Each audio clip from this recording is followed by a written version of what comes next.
So, good afternoon, colleagues, friends, and if I could ask you to take your seats, we're about to start.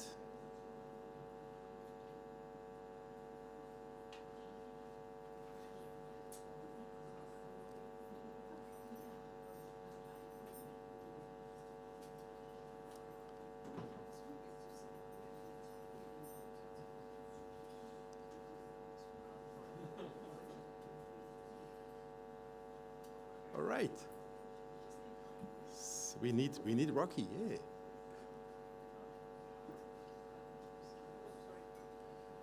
Just for friends who are online, give us 1 or 2 minutes as we organizing ourselves in the room, and then we will definitely start.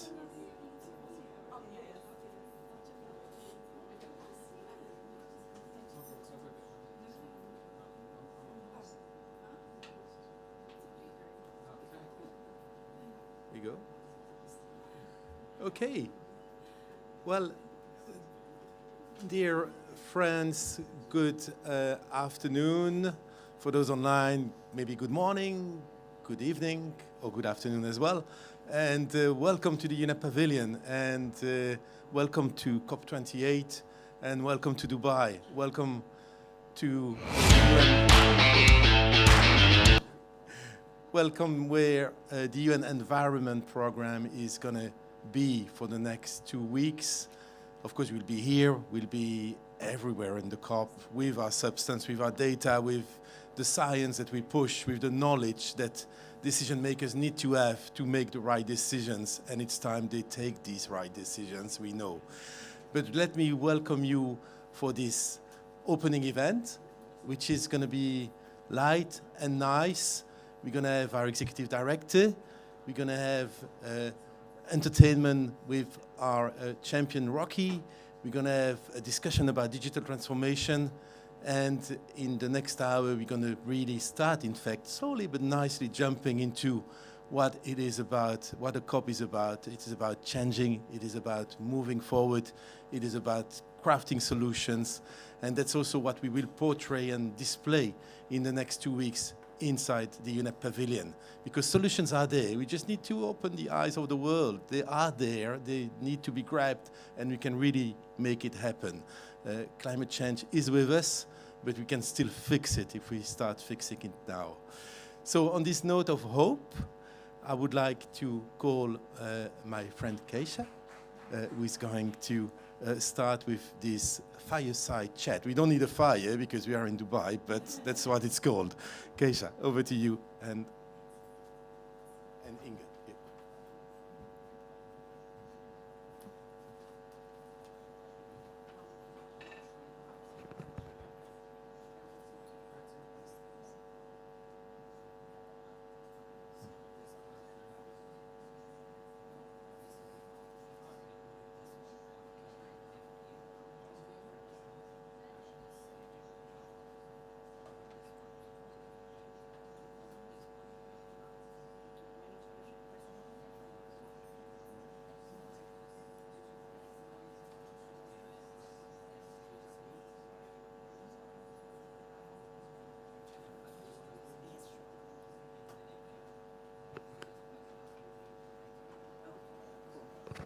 Are we good to go? Yeah, all right. No, this is the second segment. It's now just me and you for start. All right, hi everybody. Good afternoon and welcome to UNEP's Pavilion. This is the first event in this space, this COP. So as Bruno mentioned, we'll have a small chat with... We're just adjusting this. Yeah. It has a mind of its own. Yeah, but I don't want to. Okay, thank you. Okay. Super. So we have Inge Andersen, who is the executive director of UNEP. It's been a record-breaking year. Yeah. Not all the right records. Extreme heat, emissions not going down, production of fossil fuels not going down, adaptation finance is lagging, and so on and so forth. So COP28 is extremely important, obviously. So I'd just like to ask from a UNEP perspective as the leader of our organization, what you expect to see coming out of these 2 weeks. Look, we have to have a step change. There can be nothing else. And so, like you say, we're breaking all the wrong records. 86 days recorded with temperatures over 1.5 on the average. So 86, I mean, out of 365, we're in trouble. And I mean, it's as if anybody needs any evidence, just turn on your news. Because every day there's something, fires, droughts, mass movements, inundations. This is not normal. And so when we are seeing that, and UNEP's emissions gap report, which you referenced, speaks to the fact that our emissions are going up, not down. In fact, the production gap report and the emissions gap report both speak to the fact that we are increasing our emissions. Now, that's not what we promised each other in Paris. What we promised was that we were going to be below 2 degrees and aiming for 1.5. And so this is not where we are, because right now UNEP's calculation says that by 2100, if we take the conditional NDCs as well as the unconditional NDCs, those that if there is money, I will also, then we're just under 3 degrees. What's that? Because today we're living at between 1.1 to 1.2 degrees change already, and we're seeing it. And who is paying the price? The poorest, the most exposed, the people who do not have the resources. So it's absolutely critical. And on adaptation, which is so important, because the longer we dilly-dally, the longer we climate procrastinate, the higher the bill for adaptation. There we are just sleepwalking. We agreed that in Glasgow that we were going to double the finance. But the costs, the bills are going up. So doubling from 20 billion to 40 billion means nothing when you look at Pakistan. I had the privilege to visit Pakistan 8 months after the flood. There was still complete devastation, and it will last for a long time. I traveled to Malawi after Hurricane, Tropical Typhoon Freddy, and still devastation. So we just need to step up. The truth is that we as a world, we are addicted to fossil fuels. And our economies are running on fossil fuels, all of us. So the question is, how fast can we step down? And those of us who have the means and who have the longest historical trail behind us of carbon need to be the one at the front of the line doing the right thing.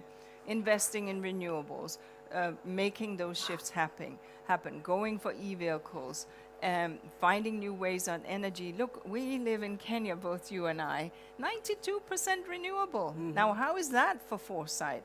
92% of all electricity in Kenya is from renewable, geothermal, wind and solar and hydro.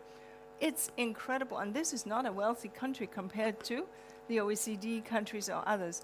So if Kenya can do it, but they had the foresight, they began 30 years ago, I don't see why others can't. So that's really what we have to talk about. Now here, at this COP, there are many big issues on the agenda, but the big thing we're going to do, remember in Paris we said every 5 years we're going to, in Paris everybody had prepared their national determined contribution, this promissory note. I promise that I, this country, will do this.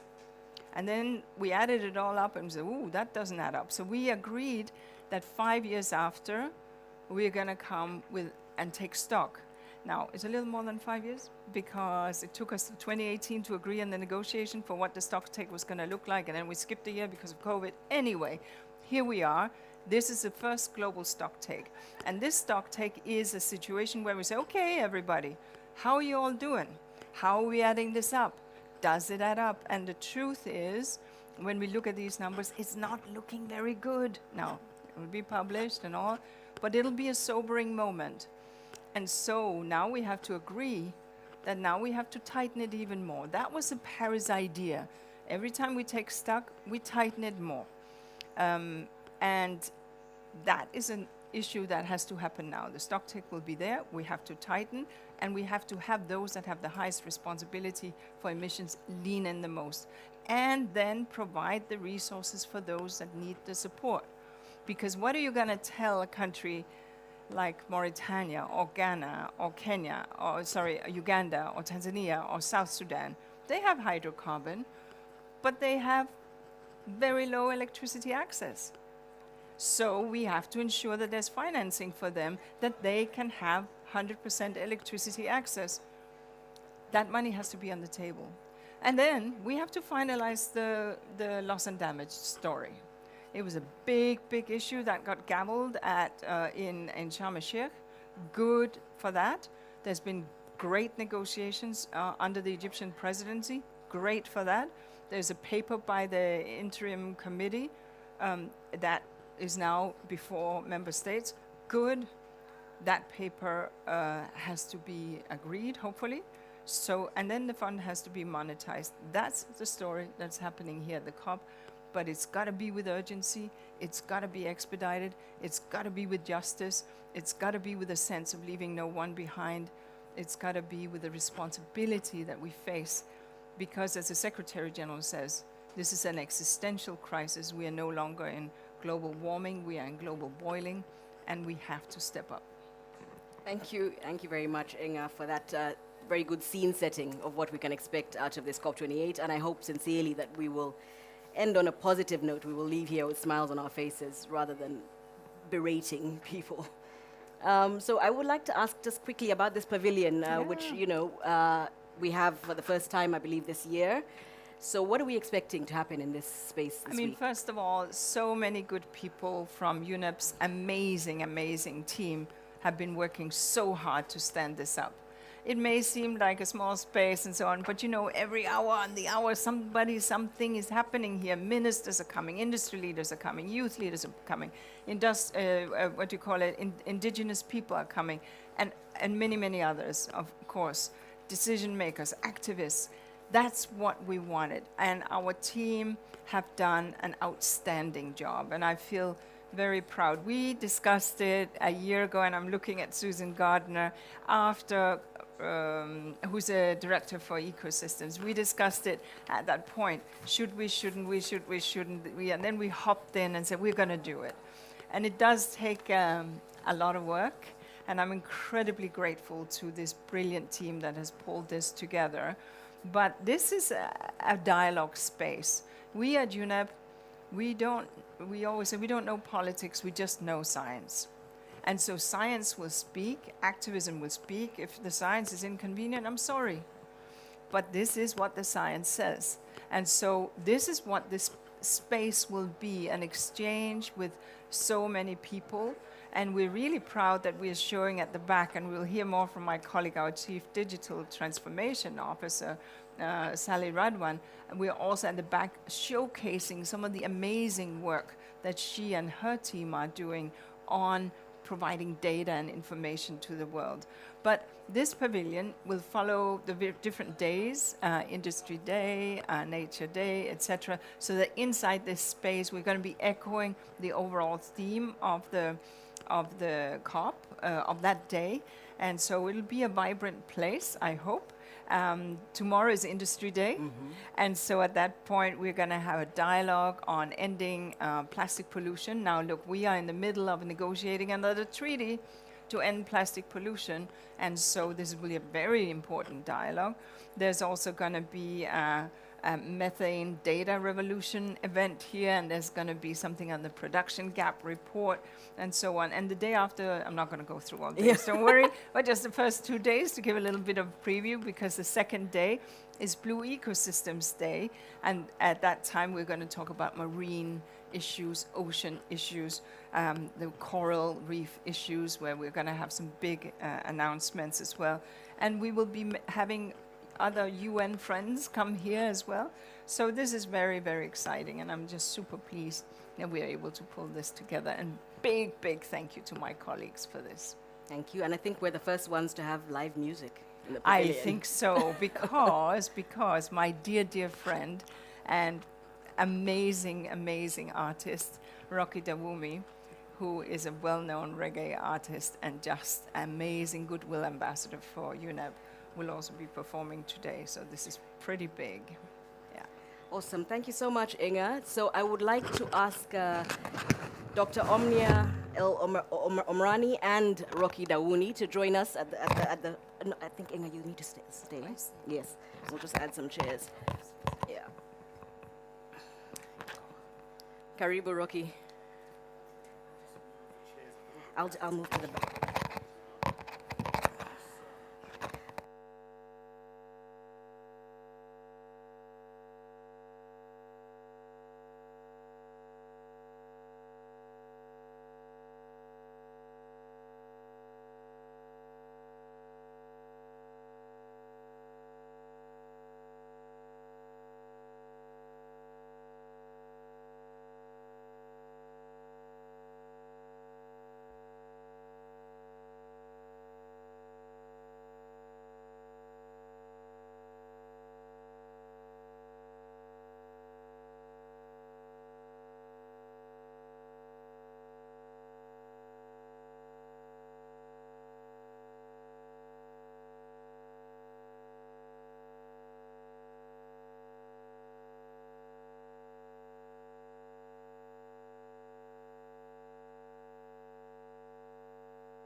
I'll just make quick introductions of our panelists. We have Dr.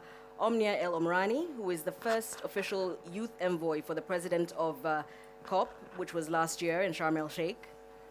She's a climate change and health policy fellow at Imperial College London and COP28 envoy for youth, for health rather, this year.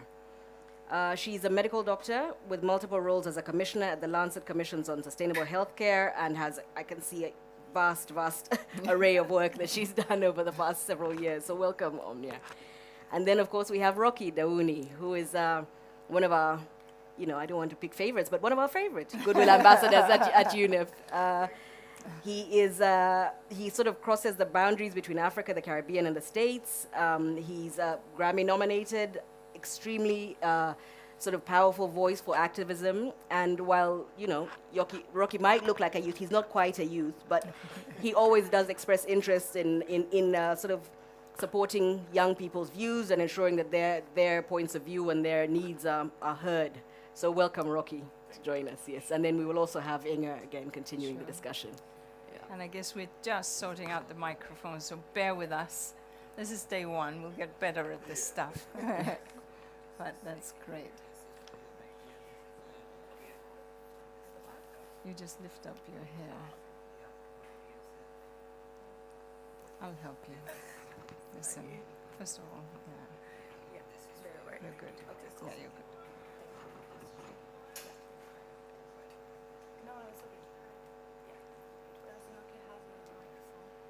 It's coming.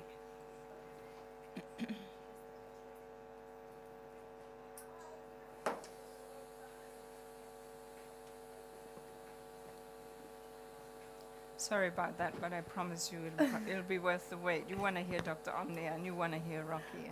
So, yeah, there's a good calm over the crowd. So.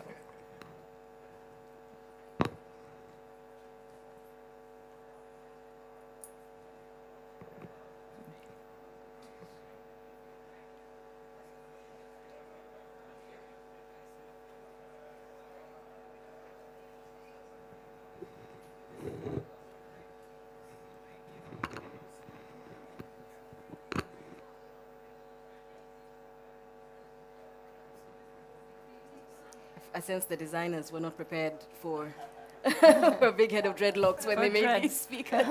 But even Dr. Omnia's hair is... we needed a rehearsal. We needed a rehearsal for this part. But hey, we're learning. All right. All right.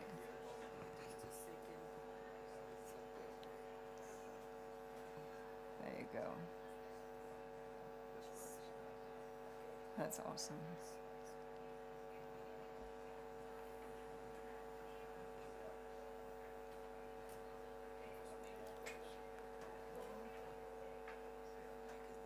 Oops.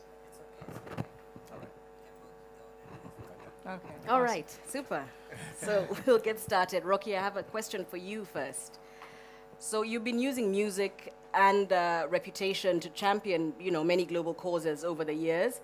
What's your message and your advice to young climate activists and especially at this moment in history? Well, thank you, first of all, thank you all for being here. It's a great honor to be in your presence and to be part of these conversations.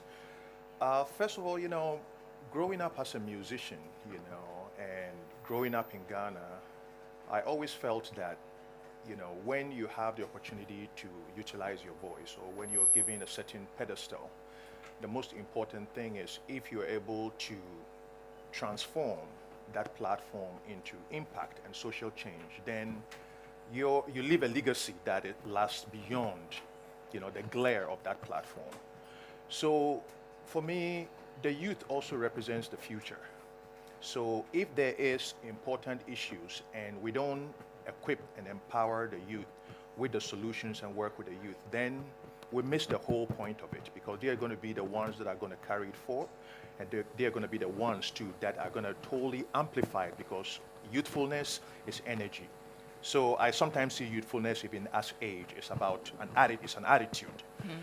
So I felt that the times in which we are with, their chorus of, problems around the world, my voice will be critical and important if I utilize that to engage young people and also inspire them that, it's not a bleak situation if we collectively work together. And it's not a bleak situation too if we put an energy into that effort, because there's nothing above our collective will to succeed. So I try to instill that. I try to instill hope. I try to instill action. At the same time, I try to instill a mindset of victory, and I feel that if we're able to nurture that energy, then there's no issue that we face that can be above us finding a solution. So that's why I do what I do. Awesome. And you've done it for some time. Yes. So just a quick follow-up about what your impressions are of what young people's role in the climate space was back when you started vis-a-vis today. I think that the awareness is immense right now. I mean, we've seen the youth movements kind of really, rise, and the youth movement, from indigenous youth to urban youth, to, youth from everywhere. Even in my traditional village, I went to a school recently and I started talking about, climate issues and the environment. And I was so surprised as to the level of, awareness that was there. So it shows me that all the work that has been done, it's attaining resonance.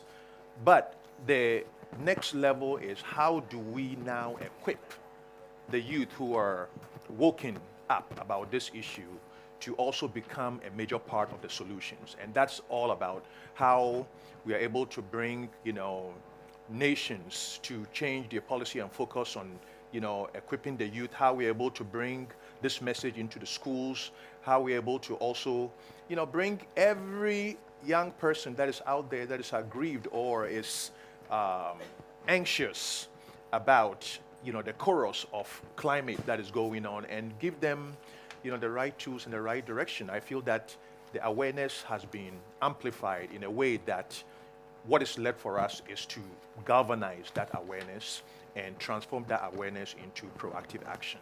And I think if we keep hammering on that, we will be heading towards a solution. Awesome. Thank you so much, Rocky. Thank you. And now to a young person who's done some of this advocacy and some of this work. So, Omnia, you've been a climate and health expert for many years, and you led the efforts of the COP27 presidency as the envoy on youth. Can you tell us a bit about your experience as a youth leader on climate? Yeah. Thank you so much again for having me, and congratulations on the pavilion, which is very exciting for the next 2 weeks. In terms of my experience, I was very fortunate to be appointed as the first youth envoy, because in Egypt we recognize the importance of, as Rocky mentioned, how can we translate the awareness that young people have towards the integration of their perspectives in a meaningful and inclusive way when it comes to climate policy decision making. But I want to go back a bit to why is it important to have young people in the climate movement. the science tells us that young people are disproportionately affected by the impacts of climate change on their health, on their basic access to clean air, food, safe water and sanitation, healthcare services, and education. A very recent report by UNEP and UNICEF showed that children and young people in 98% of African countries, 48 out of 49, are living at extremely high risk of climate-related disasters. And when we look at the global finance architecture for climate change, less than 6.6% responds to such catastrophic impacts on the health of young people. And add on to that the distress and the despair that many young people feel at the disconnect and the distrust between young people's demands and what they hope to see when it comes to climate action and what their countries and their institutions are doing. Despite being seen as the agents of change, young people always feel that we are in historical power systems that continuously exclude us. We're seen as victims, as beneficiaries of actions, but not as equal and natural stakeholders to policy as well as research and design and implementation, particularly for climate change. And this is what we wanted to change in Egypt with the COP27 presidency. It was great, but it also took 27 years for a COP presidency to recognize the need to have a young representative. And for us to ensure that in the long run, what we did is that we had youth-led perspectives, and this was my responsibility, which was also a big one, is to mainstream the demands of young people, was to co-create the first ever youth-led climate forum, where young people came together with the negotiators, with the ministers, with the chairs of the country groups to discuss their policy priorities and their demands in the first ever youth-led climate forum. And we hosted our first ever Children and Youth Pavilion, which was an independently youth-led space dedicated for youth-led demands and solutions, which was very critical. And at the end, we wanted to make sure that this is something as a structure, this reorientation is not only for a COP, it is also extends beyond that. And we mandated the next presidency to do the same in the COP outcome decision. We also integrated intergenerational equity in the outcome decision, as well as the right to a safe, clean, and healthy environment. And it was also very inspiring to see that the IPCC report this year referred to the disproportionate global trajectory impact of increasing temperature, particularly on children and young people. Awesome, thank you. That's quite a lot for one COP last year. So just how would you like to see that built on at COP28? So my hopes for COP28, I have three main aspirations, and I hope they will take place at the end. The first two are mainly at the global level. One of the things we really try to advocate for at COP27, and I've been to 4 COPs before, and this is one thing as young climate experts and leaders are pushing for, is for us not just to be at COP or in a climate decision-making conference, but to actually be part of the official national delegations and to negotiate on behalf of our countries. And this was also in the outcome decision, and this is what we would like to see. Many countries now have amazing young climate negotiators, and it's important because as young people, we are experts of our own lived experience, and we need to change the system of how we can reflect our experience, how we experience climate change, and translate that and bring urgency, solidarity, and equity to this process, which it urgently needs, as we can see now. And then the second aspiration is for the youth envoy position to be institutionalized. So every presidency, whether it is the climate COP or the biodiversity COP or any structure, there is this reorientation. We are very inspired to see that the UAE has continued this leadership with the youth climate champion, Her Excellency Shaima Al-Mazrouya, who is the UAE Minister of Youth. And now we're trying to see how this can be an institutionalized role, and young people are reflected within the presidency and the leader of the negotiation process. The last outcome and hope is more at the national level and beyond the walls of this COP, is for the structures that we are in, whether it is the ministries of environment or the ministries of health or UNEP country offices or UN institutions, to have that reorientation where young people are given roles seen as equal, whether it is a youth advisory group or a youth council or a youth representative, so that it can foster trust between young people and what these countries and institutions are doing. It can elevate youth agency because this means that these different stakeholders believed in the capacities of young people and their solutions and supported them. And at the end, this can be a collective responsibility, a shared responsibility where we are taking care of ourselves, taking care of each other, and taking care of our shared home and our shared environment. Fantastic. Thank you, Omnia. And I have a question for you, Inga. It's one that you answer, I feel like 7 times a year at least from media. Why is it important, so important, that we incorporate youth leadership in climate policy making, and what is UNEP doing specifically in this regard? I mean, I think Dr. Omnia here, she really put her finger on it. Sorry, but we are not going to be seeing the worst of these impacts, but you will. And half the world's population is less than 30. And if we then, and a child born today, 2100 is not that far away, right? I mean, think about it, we're in 2023, so 2100 children born today, many of them will be alive then. So this is very present. It's just one generation with, and not that 2100 but this is a date by which we're looking at and projecting out the numbers from IPCC, and it is not looking good. So those voices, today, the lived experience, what access does a primary school kid have to climate education? What rights do they have to understand these issues? Or that engineering student in university, first year engineering, do they learn on nature-based solutions for resilience, or are they studying only concrete and steel and hard infrastructure? We need to think about everything. We need to rethink everything. We need to understand that we are going to see a climate-changing world, and that means greater floods with greater intensity. It means that agronomist who's studying agriculture cannot plan on yesterday's rainfall, but needs to plan on the future. So climate has to be part of it.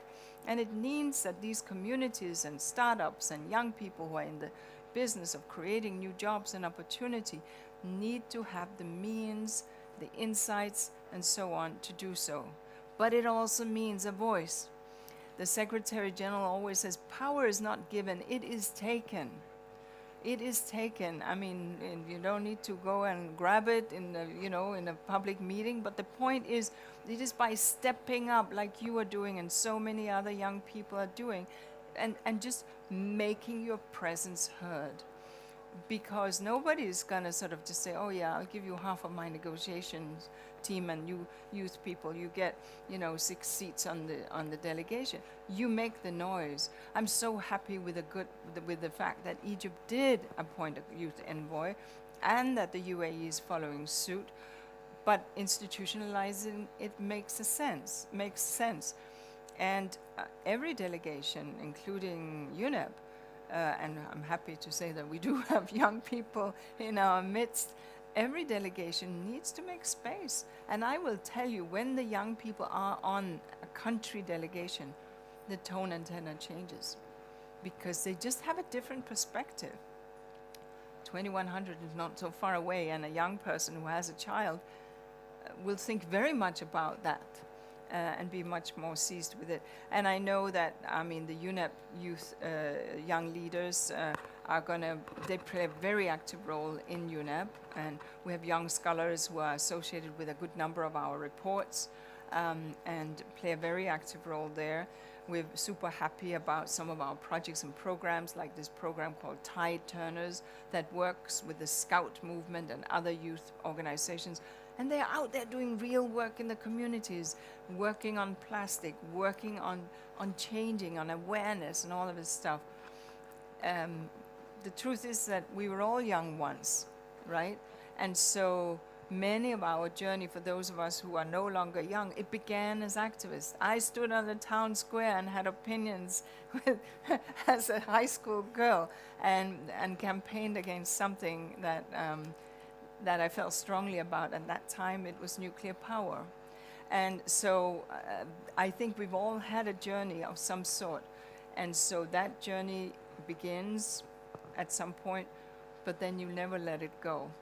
And so I think for me, you know, the young voices are absolutely critical. Without them, we have nothing for the future.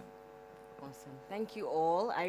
We are about to conclude. I would just like to offer the panelists a chance to each talk about, well, one message that you would like everybody sitting in this room to take with them through the COP this year. I think it's a message of hope, you know, because I think that, you know, regardless of what's going on, we understand the gravity of the situation, and we also understand what we need to do.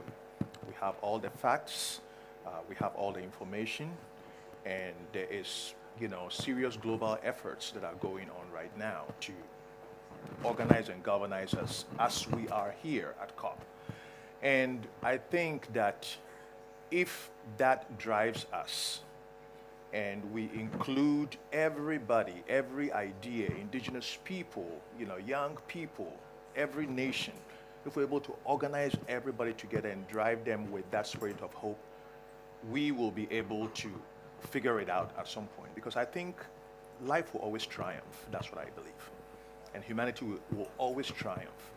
And no matter, we've been through different times and epochs of, you know, where humanity was faced with situations that, you know, we felt, you know, was above our capacity.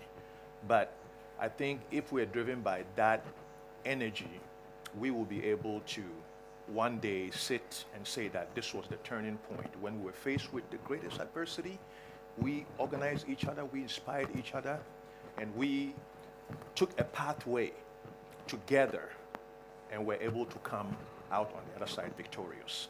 So I'm a messenger of hope, and I Brilliant. think that. Yeah. Thank you, Rocky. Yeah. Over to you, Omnia. Thank you so much for that. Yeah, I think what I would add to Rocky is, you know, we always ask ourselves, what if we don't act on climate change? And the answers are very loud and clear in every scientific report, in every headline, in every policy paper. But now I ask myself, and I would like to ask you, is what if we do act? And what if we center the health of our environment, the health of our people, and equity and justice at the heart of the climate movement, the decision making, but also the action and the solutions that are taking place? What if we invest in nature and we invest in building the resilience of the most marginalized communities? What if we invest in providing equitable education, integrating climate and education and across all sectors? And what if we do that together and embrace the moral imperative that we have towards the current generation, the future generations to come, towards the environment which we live in harmony with, and our health is sustained by its health? And what if we do this now? Indeed, what if? And finally, over to you, Inga. I'm going to build on these two good people because it lies in hope, and hope is expressed through action. So I think that's exactly what you said, you know, the hope, but hope is what, we're not going to sit back and hope. We're going to take action, and that's how we deliver the hope. So I'm just going to combine what these two good people say. Hope is delivered through action, and that's what we want to see at this COP. Thank you very much. I think that's a really hopeful and wonderful message to end on. I'll hand the stage back to Bruno, and we can return to our seats. Thank you. Thanks a lot. Thanks, Inge. Thanks, Rocky. Thanks, Omnia. And thanks, Keisha, for this first fire chat discussion inside the UNEP Pavilion. And it really started really well. And I love the conclusion, indeed, of hope and action. And that's what we will bring in these 2 weeks in this pavilion. Hope and action based on science, based on data, based on the fact that we can build solutions. And we will celebrate these solutions. And as we celebrate, we like a good song as well. And because we're so privileged to have Rocky Dawuni with us from Dubai to the world, we bring you a song of hope from Rocky. Thanks, Rocky.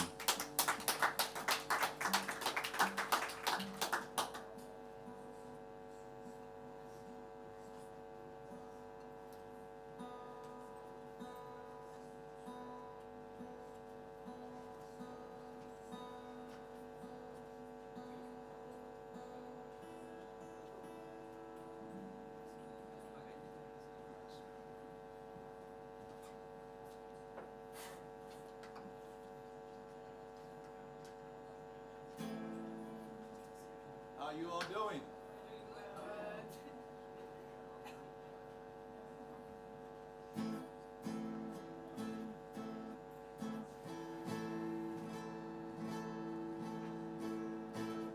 One.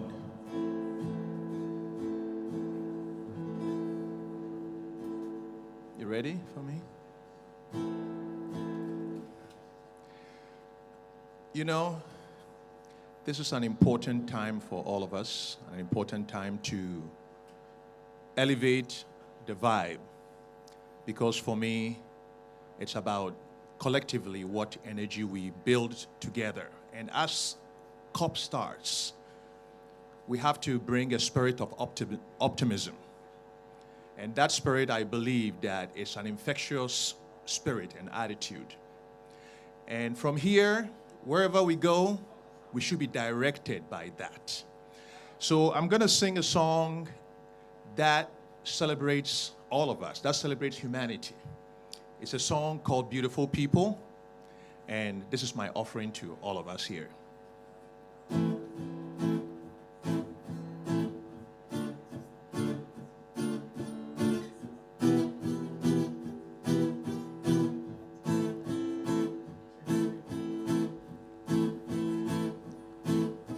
Whoa, whoa, whoa, yeah, yeah. I dedicate this song to you, my beautiful people. My beautiful people, come and sing along, yeah. Here I come with the love, oh beautiful people. My beautiful people, come and sing along, yeah. There are many things we cannot hide. There are many bonds that can be undone. Just like our bond, yeah. Everything in life is a sacrifice, but I know it was worth the price, for I did it for you. I dedicate this song to you, my beautiful people. My beautiful people, come and sing along, yeah. Here I come with my love, oh beautiful people. My beautiful people, come and sing along, yeah. From every corner we'll be blasting, from every channel we'll be blasting, and you know I did it for you. You know that love is a language to free us from every bondage, so I sacrifice for you. Oh, but there are many things we cannot hide. There are many bonds that can be undone. Yet I did this for you. Oh, I dedicate this song to you, my beautiful people. My beautiful people, come and sing along, yeah. If you can sing, you gotta sing with me. Let me see your hands in the air. Yeah. And if you can't clap, let me see you clap in time. Let me hear you say, yeah, yeah. Yeah, yeah. Yeah, yeah. Whoa, whoa. From every corner we'll be blasting, from every channel we'll be blasting, and you know I did this for you.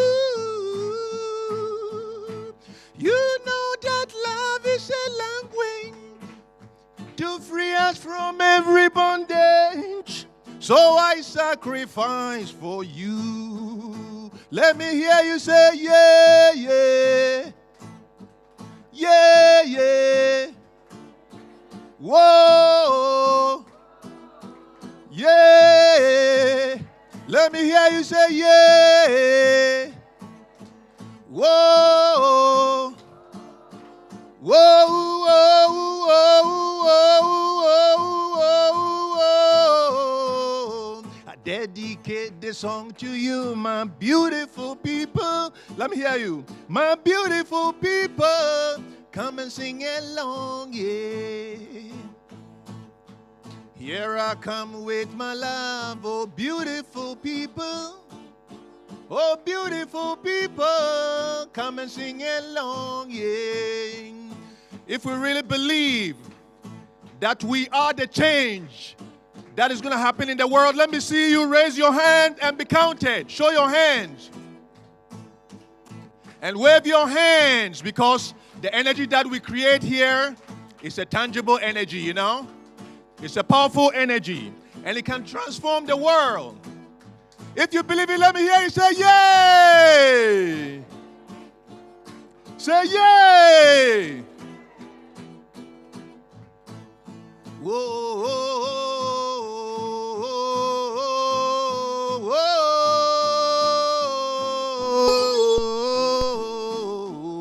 whoa. One more time we go. I dedicate this song to you, my beautiful people.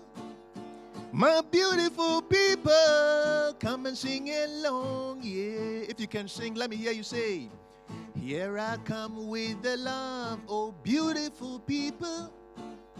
My beautiful people, come and sing along, yeah. Here I come with the light, oh beautiful people. My beautiful people.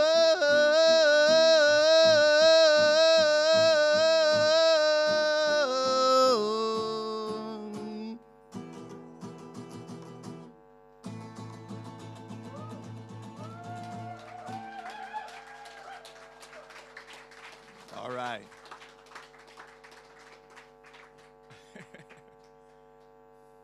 One more song? All right, okay.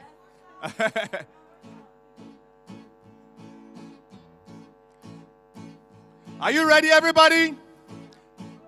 If you're ready, let me hear you. Let me say you, yay! Whoa! Whoa! Let me hear you say, whoa! Whoa! Whoa! Every day, in every way, oh, I'm gonna let my whole light shine. Every day, in every way, oh, I'm gonna let my whole light shine. On and on and on and on, for the world to see. Yeah, yeah. Oh, people, I am ready to chapter a new beginning, when every little step I take will reach for a higher ground.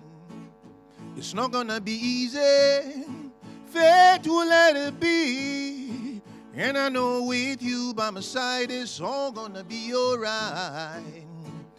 I'll say, hey, I believe we can shine a light so bright, so bright. I say, hey, I believe we can shine a light so bright, so bright. Every day, in every way, oh, I'm gonna let my whole light shine. Every day, in every way, I'm gonna let my whole light shine. On and on and on and on, for the world to see. Yeah, yeah. Light up the darkness with the positive spirit. Oh, let the sun shining in with a wave of a joyful sound. Whether high or low, I will not be afraid to lift my head up, reach and touch the skies. I'll say, hey, I believe we can shine a light so bright, so bright. I say, hey, I believe we can shine a light so bright, so bright. Every day, in every way. Oh, I'm gonna let my whole light shine. If you can sing it, sing it. Every day, in every way. Oh, I'm gonna let my whole light shine. On and on and on and on, for the world to see. Yeah, yeah. Whoa, whoa, whoa, whoa, hey, I believe we can shine a light so bright. Whoa, yo, you know, hey, I believe we can shine a light so bright. Now we are gonna sing together, you know. All we have to say is an affirmation. Hey, I believe we can shine a light so bright. All together now, all together now, all together now, let's sing. Hey, I believe we can shine a light so bright. Let me hear you all sing from your heart. Let me hear you sing it. Hey, I believe we can shine a light so bright. All together now, all together now, all together now, let's sing.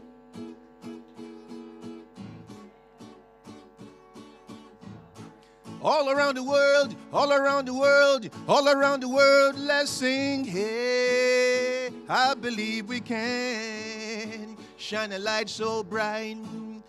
Whoa,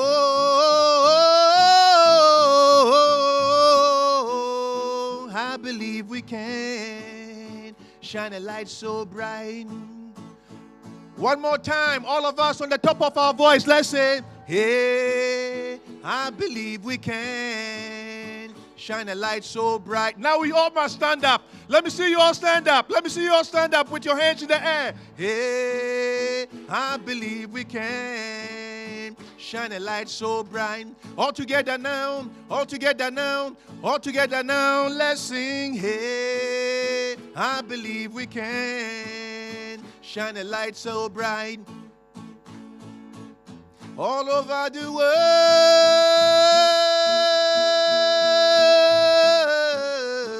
the night is so bright. One more time on the top of our voice, let's go. Hey, I believe we can shine a light so bright. Thank you very much. God bless us all. Let's go out there and let's do it. Let's make it happen. Thank you.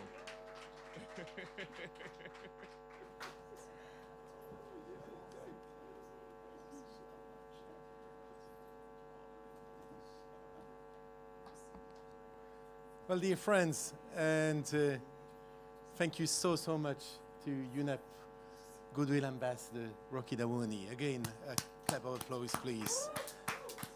And indeed, as Rocky just said, we believe we can. And in order to make the belief a truth, we need to be also using the latest science, the latest data. And this is a place inside the UNEP Pavilion where we're going to do that in the next 2 weeks. Not only the debates and the presentations that we will do in the pavilion, but also with, at the back of the pavilion, the permanent features that we have, and to present our work on the power of digital, how we can also solve this climate crisis thanks to digital solution. I'm going to call our two next speakers, Sally and Joshua, and I'll give you a short presentation while you get to the seats and get these microphones on. That's the hardest part of the of this fireside chat that you're gonna have. So we've got the pleasure to have with us Sally Radwan. Dr. Sally Radwan is UNEP's Chief Digital Officer, And from Sally, we will hear on UNEP Digital Solution Hub, which is at the back of a pavilion. And we've got also the pleasure to have Joshua Aslan. Dr. Joshua Aslan is Senior Manager of Environment Climate Strategy at Sony Interactive Entertainment. And he will walk us through a new application that has been developed and called the Climate Station that you also find inside this pavilion. So now that the microphones are on, I think, or at least maybe they're coming on, we'll have to get this a bit faster next time with the mics, but we're gonna give us 1 minute, one more minute, and then we'll hear from Sally first and then from Joshua.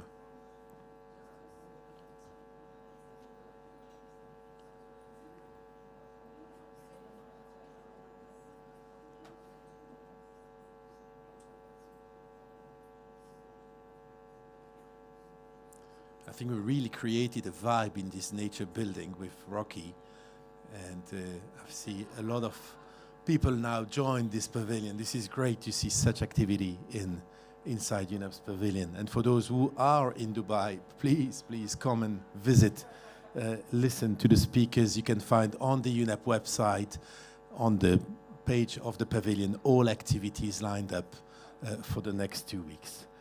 Okay, Sally, if you're ready, we'll start with you while we still get Joshua with his microphone. Sally, over to you.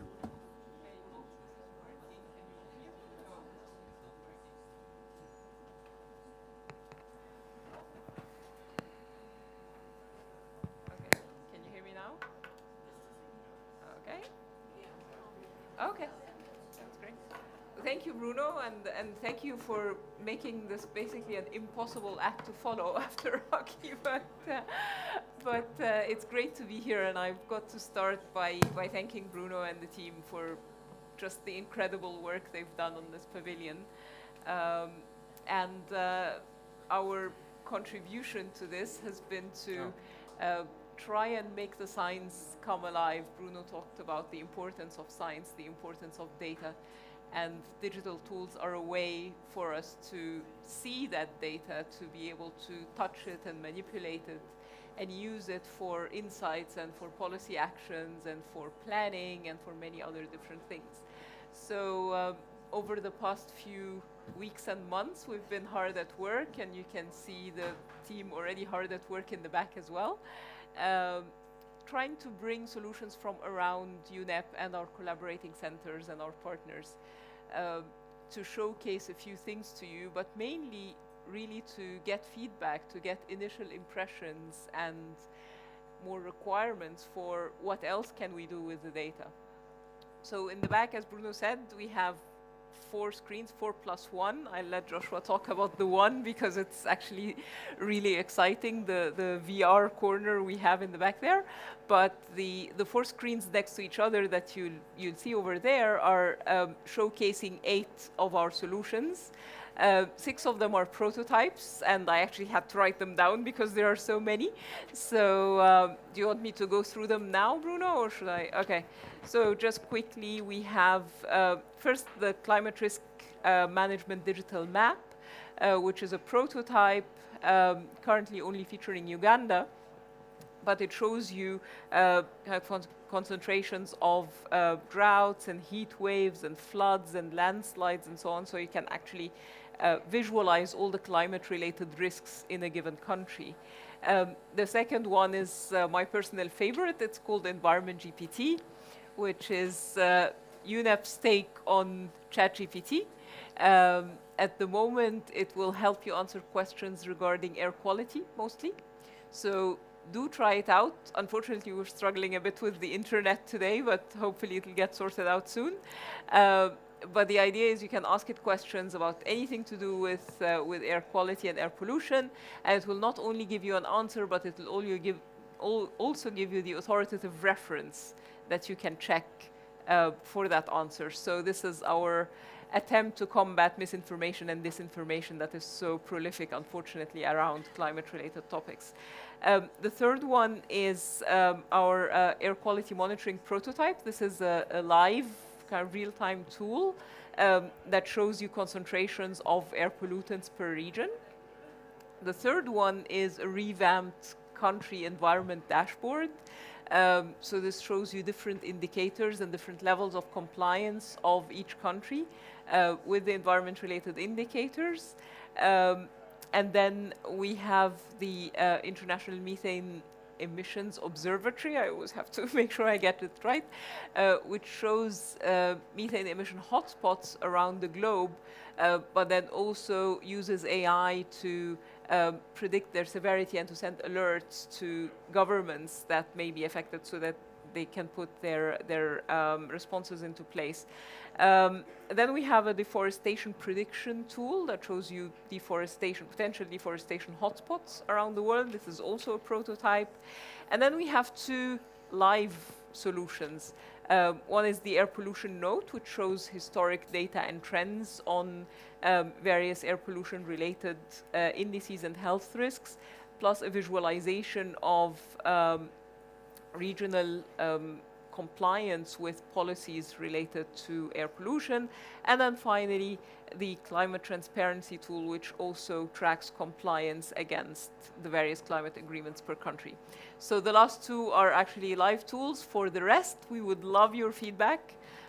So once the internet plays along, please do have a browse and talk to my colleagues, Clara and Herbert in the back, and let them know what we need to do differently, what we need to do better, how you would use these tools, and we'll get right on it. Back to you, Bruno. Thanks a lot, Sally. And so if you have a chance, please do use these tools as Sally has recommended, and please give feedback. We are there to build this knowledge together. Now, there's a fifth screen indeed, and Joshua, please, the word is yours to explain. Thank you.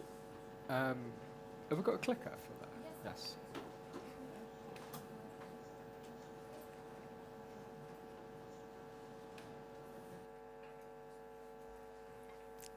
Thank you very much.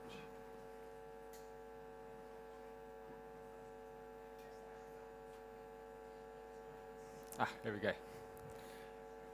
Thank you very much for the introduction. It's a privilege to be here. And let's check this works, sorry.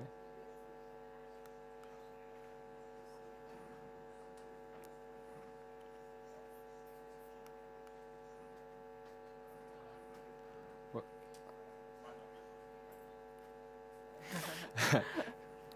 The tech representative.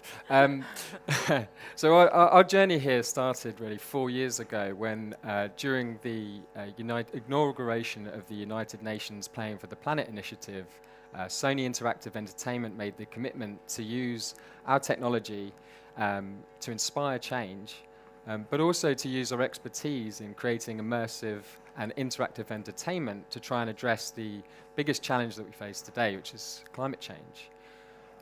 As game makers, we connect with our audiences through immersive and engaging storytelling.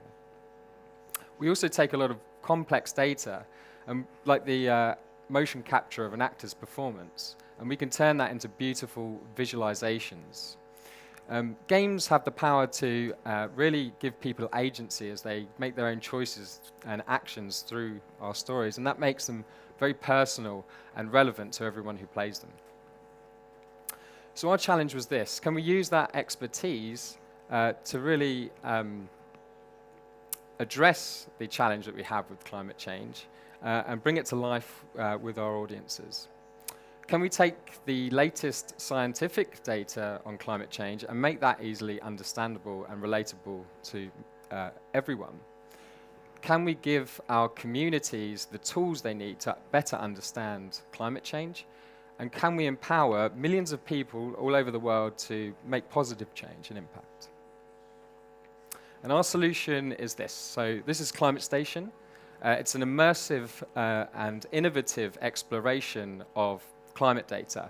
And it's told in 3 acts. So start with from the past through to the present and the future. And we start here with weather year in the present. And weather year really brings together a whole year of meteorological data, and it shows just how finely balanced our interconnected weather systems and climate are. Next, we bring up observations. Now, observations pulls together 120 years worth of climate data, mapped across 20,000 individual points on the planet.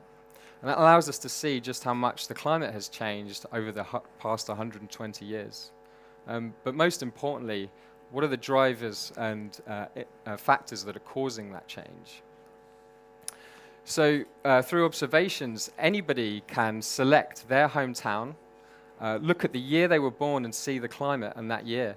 And then they can map, importantly, how that has changed throughout the course of their lifetime. In order to understand what the future may hold for us, we've created projections. And what we've done here is to take the warming scenarios from the latest IPCC reports and use our game and visual effects technology to process that data so that we generate easily visual understanding of the impacts of climate change, whether it be global temperatures, impacts on wildlife, flooding, droughts. We can all see it here. And for the first time ever, we've brought together the key climate change indicators to see what the key milestones, how they will impact us through 1.5, 2, and 4 degrees above pre-industrial levels. We've had some help with this, of course, so we've worked with world-leading experts, educators, and communicators to create over 2 hours of interactive explainers that take you through everything from greenhouse gas emissions to explaining deforestation, ocean heat, air currents. It's all in here, easy to explain sort of things.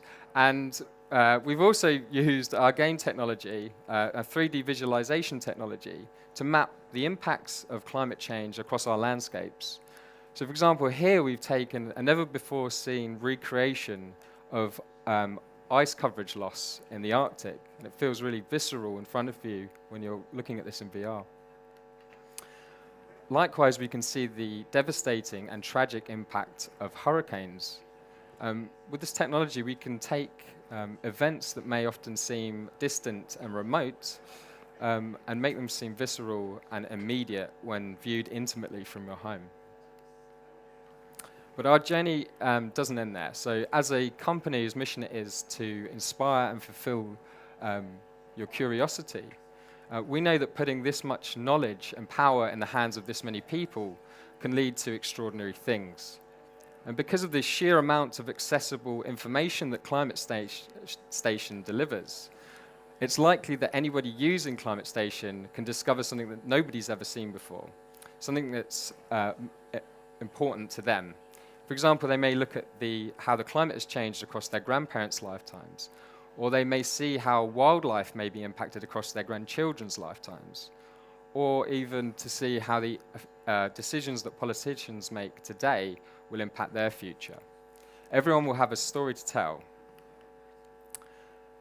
And with PlayStation's share function, everyone will be able to share their own climate story when Climate Station is released globally for free in 2024. And I hope you can all come and try our demonstration out in the pavilion. And thank you very much. Thanks a lot, both to Sally and Joshua. And with this, we're going to conclude this first event. Seeing is believing. So for those who are there, go and try all the screens, do the virtual. This is just amazing to put these glasses on. If I don't know if they call glasses actually, but the screens on, and then to project yourself in this virtual reality. We're going to conclude by thanking everyone online, giving you an appointment, a meeting tomorrow for the events in the pavilion. You'll find all the schedule on our website, on our social medias as well. But before we go, a small clip about what we want for this COP. So, and with this, we started. Yeah.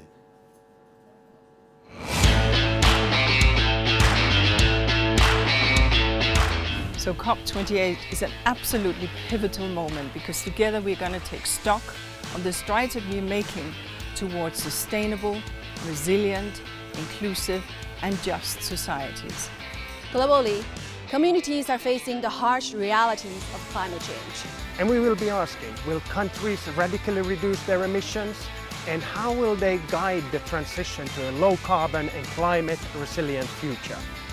COP28 must develop equitable mechanisms that unlock climate finance for the most vulnerable. Climate action is about achieving a just transition to a carbon neutral world. Will there be an agreement on a just funding arrangement for loss and damage?